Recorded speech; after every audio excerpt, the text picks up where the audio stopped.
So let's look at a animation for this left or right lower arm here. So if we click on right lower, we can see here what I've done. What I want to do, because this is quite a complex piece of coding, we want to define the movement as just move arm. So we can use this block whenever we want to, so we can do a whole bunch of other different things. So we're going to define our own block, and we're going to create a block called move arm, and whenever we call that in here, it will do everything that's underneath here. So you can do that in my blocks, and you want to create it, you can make a new block, you can give it a name, and then Scratch does all the work for you. So once we've defined move arm, once this block has been created, we can decide what we're going to do. So here what we're going to do is we're going to point in a particular direction. So if we just build this up a step at a time, so we wanted to point in direction 158. So if I run this now, it'll just tip up. There we go. That's where I want it to start.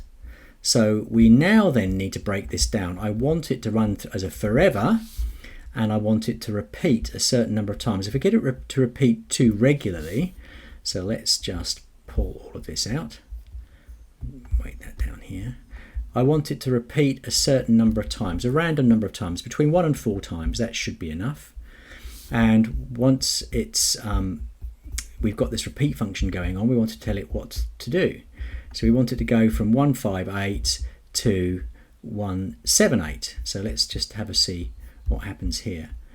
We want it to then wait a certain number of seconds, between 0.2 and 0.5 of a second, before it points back to 158. And so you might decide to change that. You can change that range there. It's just easy to put the pick a random block in, and then you want it to wait a certain number of time before it starts the repeat again, and then before it does the repeat again, we want to make it wait. So let's have a see what that looks like now. If we click on here, click stop, and then click play, you can now make that arm move different times, and you can, depending what kind of story you're trying to tell, you're getting your arm to pivot. Can you see how it's pivoting from the elbow? And this will just keep running for forever, and we can make it run. So we can now control different parts of our character. So we've done that by defining this block. So what that means is that once we've got this block defined called move arm, we can, in our when the green flag is clicked block, we can just keep calling move arm whenever we want to. And so we could rather than put this forever, we could make this, for example, a repeat block and take the forever out. And now this would happen,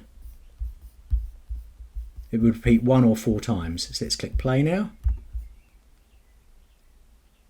And it's done it twice. It stopped. It won't do any more because it chose repeat random, and it's waiting for the next function. So I could now put out move arm again, and let's watch it go. Click stop, and it'll do 2 rounds of that.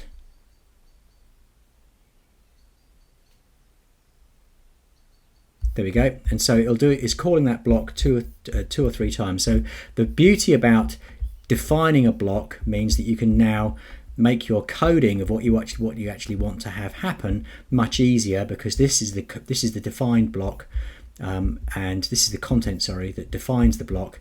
And now this block will now make things much easier for you. So making a block is a really good way of organizing your coding.